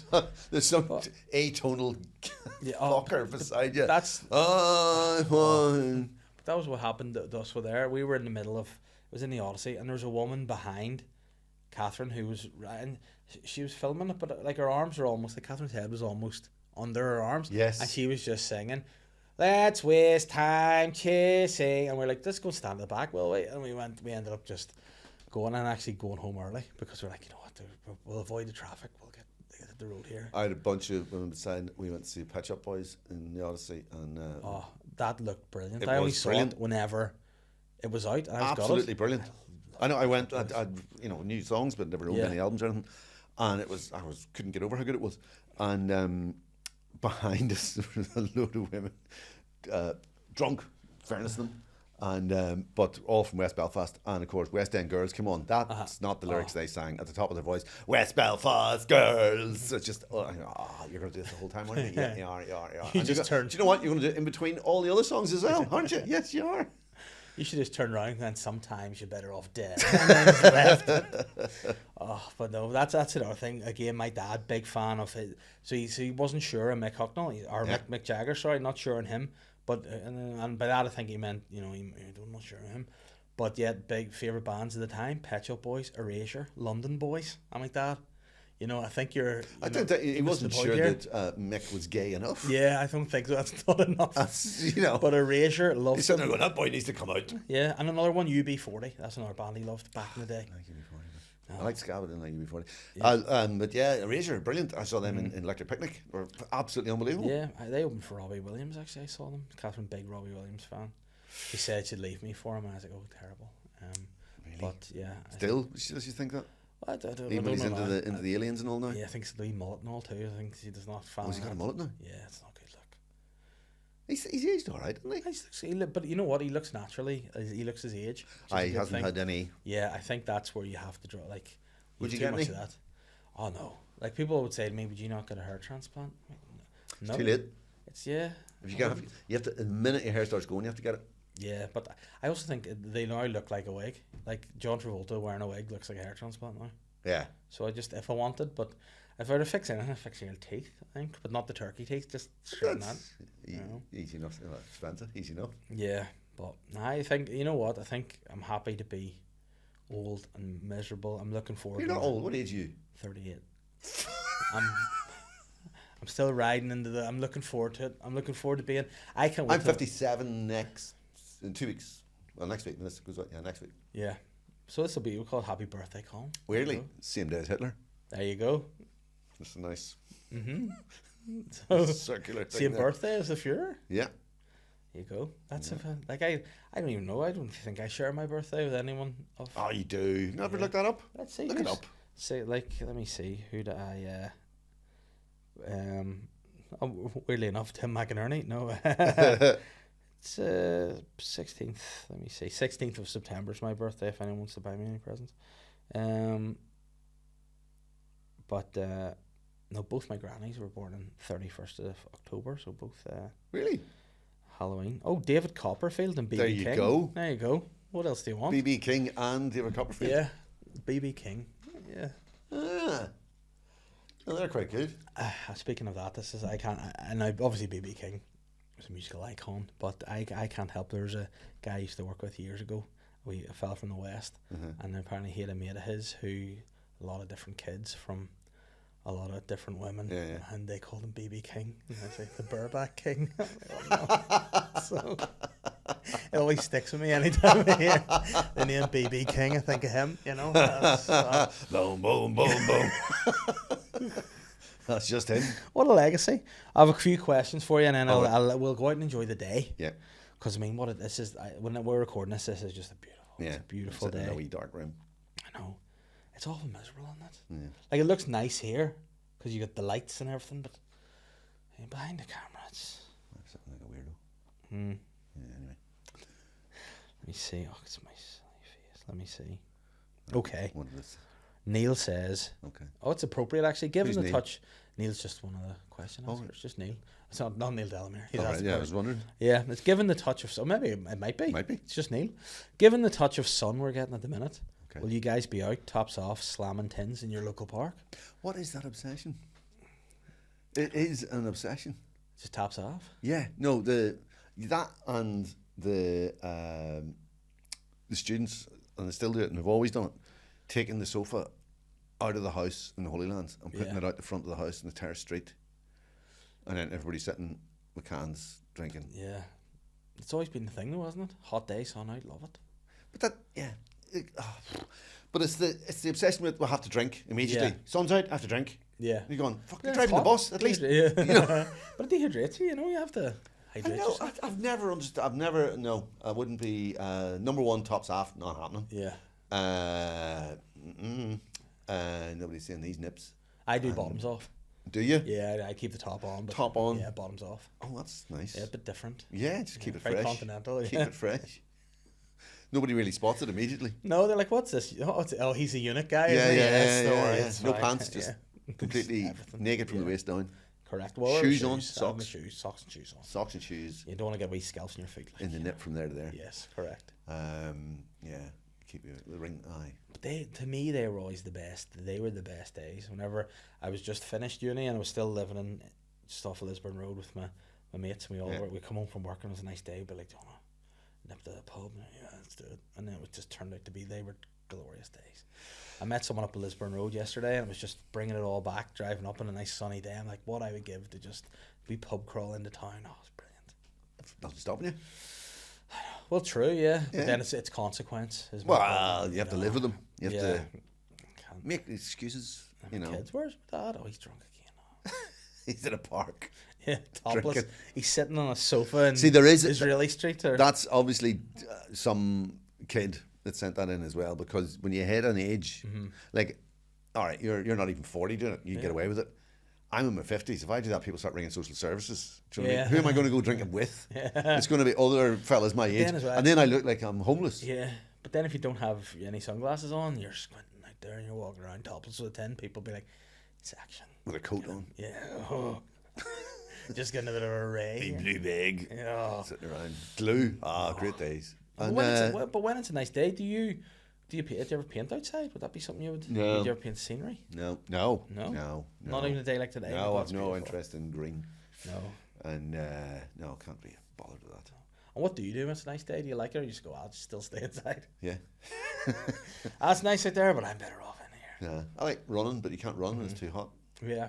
Because it's just you fucking die. Yeah, that's always a side effect, isn't it? Always for the dogs. That's always. Yeah, go. The Aye. dogs. Take a dog out. Take a dog for a walk. You know what I mean? And then With your that's a thoughts. nice day. There'll be another one. Yeah, and apparently it's going to be a nice week, so there's a chance. I did a stupid thing too, because we had to skip out the front of the house, and my barbecue blew over in Storm Owahayan, and I threw my barbecue out. It broke. Because it Threw fell out. over. No, it fell like it fell off. It fell off like a raised platform into the. What sort of barbecue was it? obliterate. Like It a was a wee grill bowl? one. No, it was a grill one. It just obliterated. So I was like, "Oh, I'll barbecue," and then I was like, "Remember you threatened to skip it." And now's not the time to buy a barbecue because it's Is going to be peak price. Was yours barbecue that uses charcoal or was it a gas It was one? gas. That is not a barbecue. That is a It's gas a grill. cooker It's a grill. outside. It's outside. It's a gas cooker outside. Yeah, that's right. Yeah. You can go down Yormer Road. There's a place that sells old-fashioned gas cookers with a grill. Well, And you can get one of those for about 15 quid. I maybe go there and grab one then. And then you just put it out in your garden. Because like whenever people ask you, You like, can what, boil spuds and like, everything. what the best days of your life? You know what I'd say? Well, Lockdowns in my garden, drinking cider by myself, Oh, no. cooking on the barbecue. lockdown was Loved the it. best thing ever. It was brilliant, I was built for that. Yeah. Made for it. A lot of My people- whole life I've been building to that point. and it was. I look back at it like, was it real? Like it was 5 years ago now. Oh, it was superb. It was brilliant, It and was you're just absolutely there. brilliant. I fucking loved Silence, it. yeah. And people are like, "Oh, it was a very dangerous time." Like, but it could have been Very way arse worse. it It was blissful. It was great. It was a dangerous time. And it was the only time, see, for when you worked for the housing executive, even the tenants were being sound. They were like, "You know what, we'll not bother you." And you just had to have the computer on. You just go and check it. You got maybe one email a day. Look after yourself. You're like, "Oh, I will." It's great. Frontline worker. Oh, brilliant. That's great because Catherine was a nurse. Yeah. She was away all the time. I'm like, ha ha ha, wonderful. Let's see him here. I was in the house. Mrs. was doctor. She was off working every day. I was painting away. 2 kids were in, supposed to be. They were doing nothing. Yeah. In Xbox, they were having a great time. Then I started drinking. Fantastic. Yes, excellent. And then, of course, on a Thursday night, you'd go out with your spatula and your cheese grater and bang it off your head and show your appreciation for the cause. They were simpler times. Send the missus in and go, you're not to be clapping for yourself. It's not great. But I had actually a bit about that, and people would get very anti. Oh, how dare you make fun of that? No. And the whole sort of thing was, it was good. They were out there with the spatula on the head and the pasta strainer, and you're giving it stacks, and ironically the nurses can't actually afford the pasta to put in the strainer, so I just give them a pay raise. Maybe the posh people around Hollywood or around here with their crusade out. It's a lot heavier. Yes, true. And it's like a workout as well as a. Oh, the crusade! If you drop that though, you know about it. Broken foot, and then that's hospital. A strain in the NHS. Unbelievable. Yeah, exactly. It's terrible. Ray says, "Good evening, chaps," and Ray's assuming this is evening. Oh wow! This is the level of question we get. Okay. Do you wipe your bottom front to back or back to front, sitting or standing? No. Love the Paul, Dave. Right. This is a thing with your parenting thing. Paul, have you covered this? Bum wiping? Yeah. I don't think so, actually. Because I thought you only realize this once you have kids, is that that's not something that comes naturally. You have to teach your kid how to do this. Yes. So whatever you do is what your parents taught you to do. Mm-hmm. And everyone in their head assumes that the way they do it is the only way there is to do it. Yeah. So I thought that was a missed opportunity. Mm-hmm. I could have taught my kids to do it side to side. Yeah. But they would think that was totally normal. Yeah. So when they would mime it to people, they would do that. People, what's that? They know the way you wipe your bum. Yeah. Do you know what way do you wipe your bum? Not that way. Well, that way. in a zigzag motion. Yeah. No. Front to back. I know. That's actually a very valid point. You have to teach them. And do you scrunch? Do you roll? Yeah. Do you? I meticulously fold. Yes, well, it's a fold. Yeah. I lived in a house once when I moved to England as a student. I was 18, and it was like something out of like a sitcom. It was incredible. I moved into this room in a house, and it had a meter on the wall that you had to put 50p in for the gas and the electric. And then there was this one hippie dude that was in charge of the kitty for everything. And he talked like this, and he came in, okay, guys, how many sheets do you use on an average go? Yeah. And I went, what are you talking about? He went, of toilet paper. How many sheets do you use on an average go? I said, well, why do you need to know this? And surely it varies. And he went, well, on average, because I'm working out, it's 48 sheets in a row. We're trying to work out the kitty for the toilet roll kitty. And that's what he was trying to work out. Yeah. Yeah. Wow. So that everybody could see. You had to, in your head, you were going, fold. That's 1, 2, 3, 4, 5. Yeah. Probably for 5. Safety, yeah. For safety. You'd 4, and then 1 is contingency. It, is it a 2-ply? Is it a good thick one? Is it a, because you don't want to, and, And you do, and nothing will waken you up more. No. And a slip. Oh, goodness me. It's like the toilet roll you get in primary school, which was the sandpaper. The shiny stuff. We used to have shiny stuff. It was like tracing paper. You could look through it. Oh, it just smelled like greaseproof paper? Yeah, it was like greasepaper. We used to call it Chase the Ace. Yeah. And how did you ever? Because you spent most of the time, it would be up your back because you got no purchase. No. It was smearing it really. Yeah, and it would cut that. See if you got a fold in it. Oh, it's like paper cutting. It sliced the hoop off you. Yeah. It's very much down to. I think this is actually Ray is actually it's a cry for help. Yeah. Because he wants advice to see whether he's normal, because he doesn't realize that your parents. So whatever way you do it, that's the way you were taught to do it. Yeah. And that's the way they were taught to do it. This is passed down generation to generation. Pass it down as technique. Yeah. The old Elliott arsewipe technique. Yeah. My 4-year-old's she's a wee shit. Like she now will call. She doesn't understand obviously that we know what she's at. But like she have to learn to wipe your own bum before you go to nursery. Oh yeah. So you have to be able to do that. So she knows how to wipe her bum. She does it. That's grand. Yeah. But then, if she, in the morning she'll do a wee poo before she goes to nursery, and she'll just go, "Daddy, I need you," and I'd be like, "What's that? Do you need me to wipe your bum?" And she goes, "No, I need you for something else."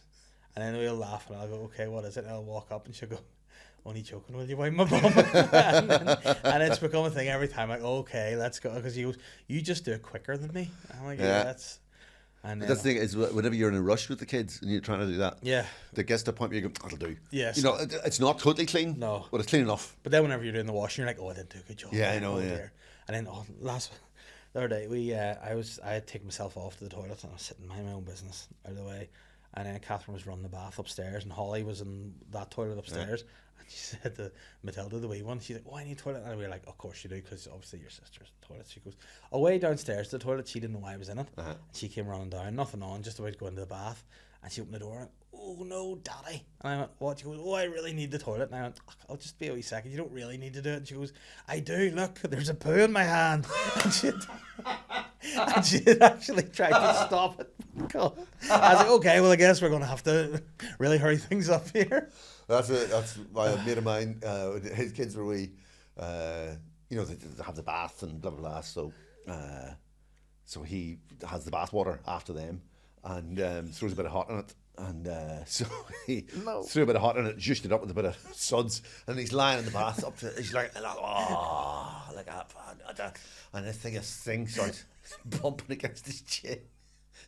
No. And it's a scream, and he's out of the bath, and he's like, "There's a fucking turd in the bath."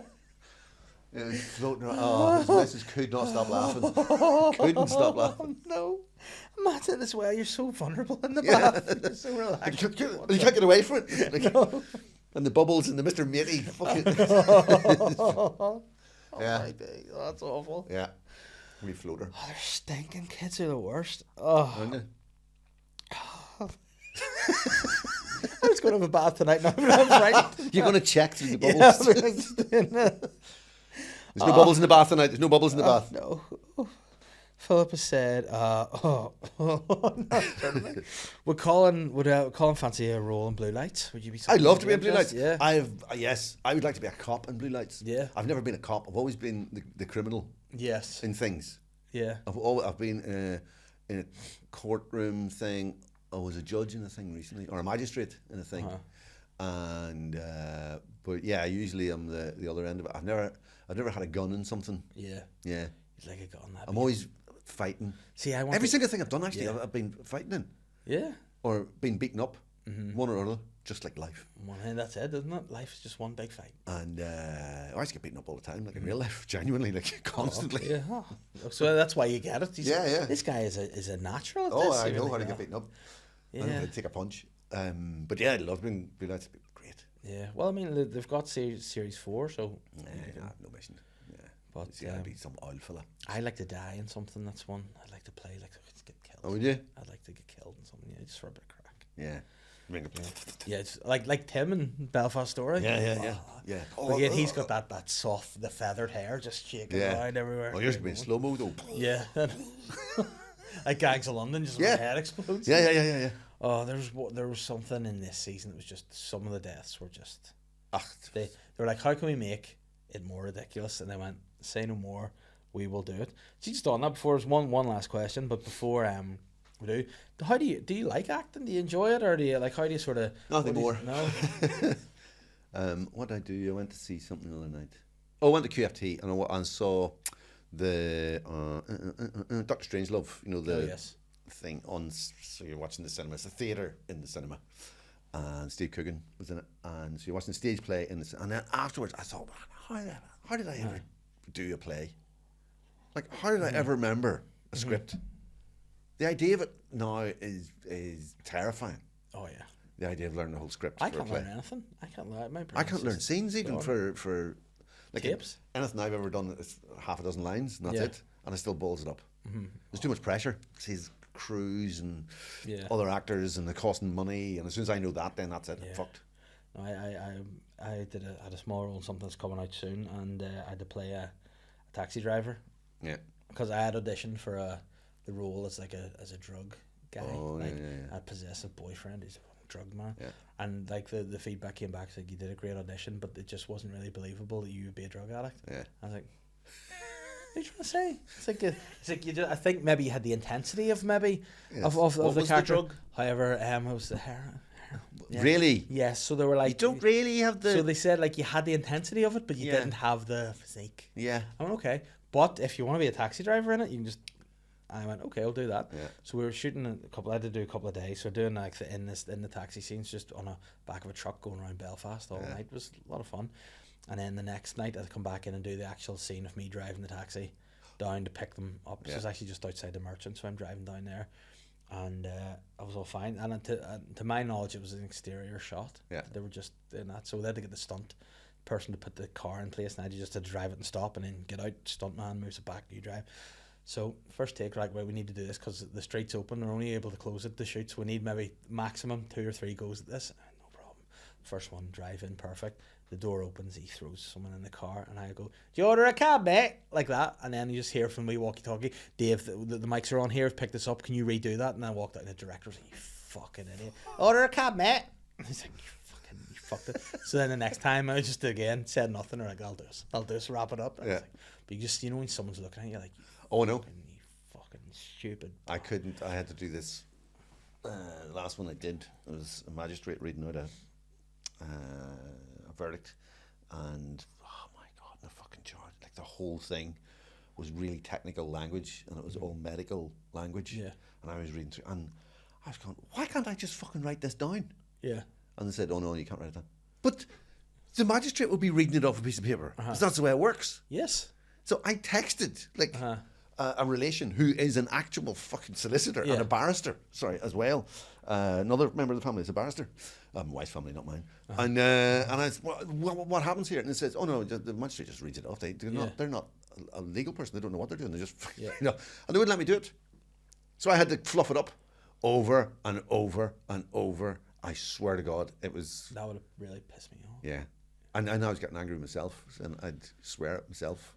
Yeah. And then the people who were on the crew, like the director and stuff, they weren't from here, and they thought I was getting a bit aggressive. And I was going, I'm not angry at you, I'm angry at me. Yeah. And it all got awkward. Oh yeah. They had an intimacy coordinator on that scene as well, in the taxi. What? There's some snogging going on in the back of it. Oh, not for you? No. But then... That's an intimate... No, hold the gear stick more like this. Yes, I guess what you do. But no, I was... Give it, squeeze it, but not too hard. But again, I wasn't allowed to be pervy in the mirror, and like, they're like, you need to make sure you're not looking in there, because you can't be... But your method.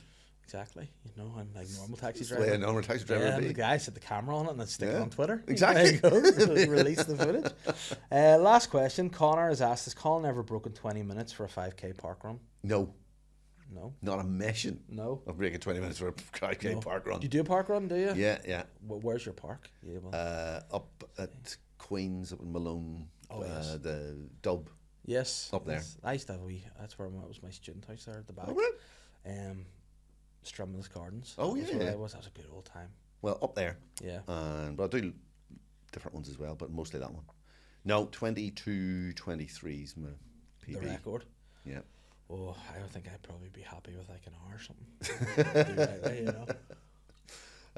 No, 20. You're mad. You have to be like a 19-year-old to do that. Yeah, super freak. Are you doing it? Would you do a marathon? Are you doing any legs or anything like that this year? No, I do half marathons, but I might do Belfast one again this year. Did it last year. Did all right. Yeah. Yeah. Nice. No, we're running a leg for charity for Tiny Life this year. 1L Studio or Lazy Boys. Oh yeah. So myself, Shane, Mickey, Dan and Fosty are doing it. So I saw you running the last leg in the marathon, because my wife ran the marathon last year. Oh, it was not easy. And I saw you coming in. Done. Yeah, it was tough. I was shouting at you. You were. I just wanted to not die. So, but no, I'm enjoying it more this year. I must say, I'm a little bit lighter, and I'm feeling a bit better. I'm enjoying it a bit more, and had a rest day today out with the dog. Lovely. Go out on a run tomorrow and week. How long do you have to run in the leg? 4 miles. Oh, for fuck's sake, I ran longer than that last night. Yeah, I'll do 4 miles. How long is that going to take you? I'd like to probably could do 40 minutes. Yeah, you could do it in 40. Easy, do it in 40 minutes. I'll try and do 40 minutes. Yeah. It'd be a nice easy goal. So that's my target. So. Well, that'd be grand. That'd be good. So Colin, is your tour going to be finished now by this time? No, or tour are you still until May the 10th. I'm in Larne. Where am I? I did a gig in Larne I've never done before. Have you done it at the reading rooms in Larne? I've done support for Shane there. Yes, Nice Shane was the one that room, recommended it to me. It said it's really, really good. Let me see. I'm in Oma on, well, if this is going to Friday the 11th. So let me see. This will be going out on, yes, you'll be on the 10th. So yes, Friday the 11th. Yeah, so tomorrow night. And then it's Halloween. That's my birthday. And Halloween?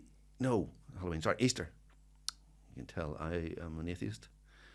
And then where I'm in Newton Abbey Theatre at the Mills, it is actually, I think, sold out. And Newcastle's sold out. And then I'm in Braid and Ballymena. There's a few tickets left for it. And then I'm in Derry on the 10th. And I'm in, actually, Greystones. I don't know if you've anybody. Well, listen, any Greystones listeners? Yeah, down in Dublin. I'll stick a link to your website below. And you people get tickets can from there. follow on, get the website. Pleasure. Thank you very much. No, I've enjoyed this. It's good. It's a lot of fun. We'll go out and enjoy the sunshine now. Tops off. Well, no, I'll be in the kitchen looking out to it. Yeah. Appreciate it. Yeah. Bottoms off. I'm the sly guy.